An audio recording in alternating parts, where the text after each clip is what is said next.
Actually, we've consulted enough on this. We've had inquiries, we've had public consultation. Why are we reopening this? We don't need another public inquiry. Is that something that you can address quickly, John? Gives me an opportunity to emphasise a point I didn't really clearly emphasise earlier. Yes, we've had a planning inquiry, but I think this of all big development, in this case, it's impossible, I don't think, to separate the major planning issues from this question of the financial viability of the development and the amount of the yield which will capable of come from development. I said that the decisions up to now, the Minister relied upon assurances that there will be £50 million. I got major concerns over that because those figures are all pre the recession, and I think I've seen nothing that allows me to be more confident that there realistically is going to be that sort of return from the development.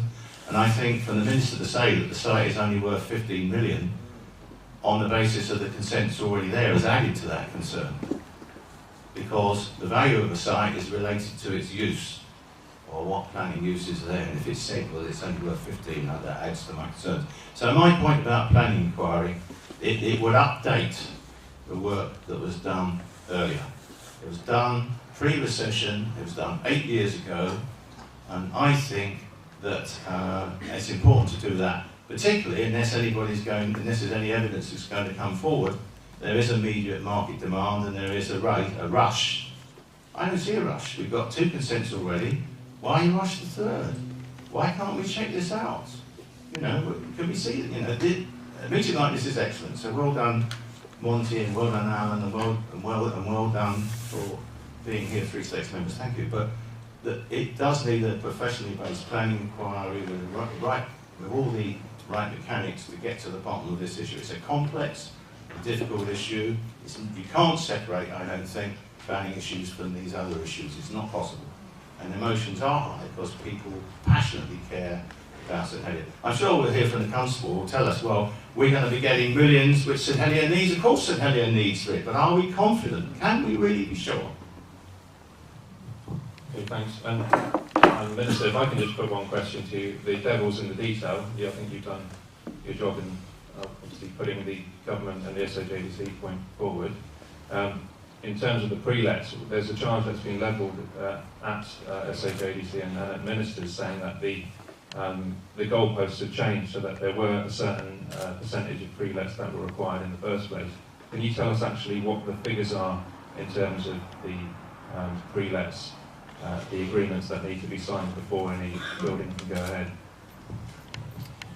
Yes, there has been, I think, a lot of misinformation around that, and that probably dates back to the original plan when, if you recall, there was going to be a third-party developer, and that was a company which you might recall was Harcourt, an Irish developer, themselves with a bit of a checkered history. And at the time, I remember a debate in the States Assembly where there was a lot of focus on the fact that Harcourt had been involved in a development in the United States, and the development had only got part completed and a very large hole was left in the ground. And members were quite rightly concerned that Jersey didn't want to be in a similar position. So one of the conditions at the time was that 200,000 square feet of pre-lets were necessary from the third-party developer. So this wasn't us doing it ourselves, if you like, or it wasn't us doing it at arm's length through our own development company, SOJDC. It was about contracting out to a third-party developer, and that was the intention at the time. All sorts of reasons then ensured that the Harcourt delivery didn't proceed.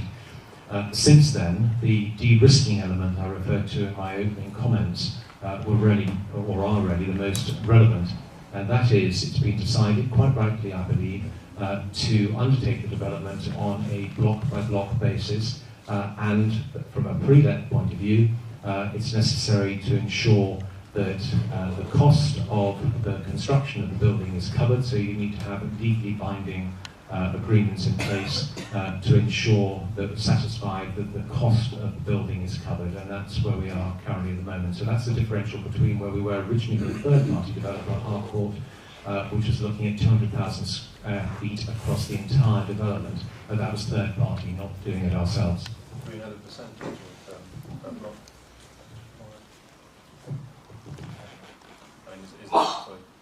Is there a percentage per block that needs to be committed to by the new tenant before building can start?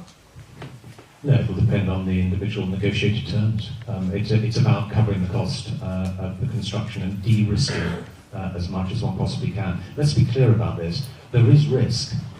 There is no question of doubt there is risk, but we believe that has been mitigated down to an acceptable level. Okay, thank you. I hope you don't mind, I put those two questions, because I think they were the